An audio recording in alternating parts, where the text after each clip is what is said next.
বুকের ভিতর অনেক জ্বর, বুক পেতেছি গুলি কর। বুকের ভিতর অনেক জ্বর, বুক পেতেছি গুলি কর।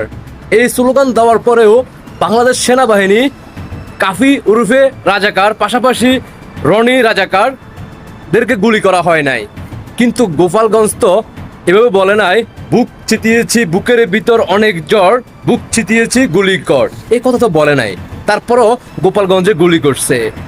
আর বাংলাদেশ সেনাবাহিনী ওইখানে তাদের জীবনের হুমকি ছিল বলেই গোপালগঞ্জবাসীর উপরে গুলি করে, কিন্তু রনি রাজাকার রূপে পাশাপাশি কাফি রাজাকারদেরকে গুলি করে নাই। এটাই সত্য, এটাই বাস্তব। আমার সোনার বাংলা, আমি তোমায় অনেক ভালোবাসি। আমার সোনার সেনাবাহিনী, আমি তোমায় ভালোবাসতাম আগে, কিন্তু 5ই আগস্টের পর থেকে বাংলার জনগণ তোমাদেরকে ভালোবাসে না। আর আশা করি বুঝতে পারছেন। দেশবাসীকে দেখার সুযোগ করে দিবেন। আপনাদের ব্যক্তিগত মতামত অবশ্যই কমেন্টে জানিয়ে দেবেন। আল্লাহ হাফেজ।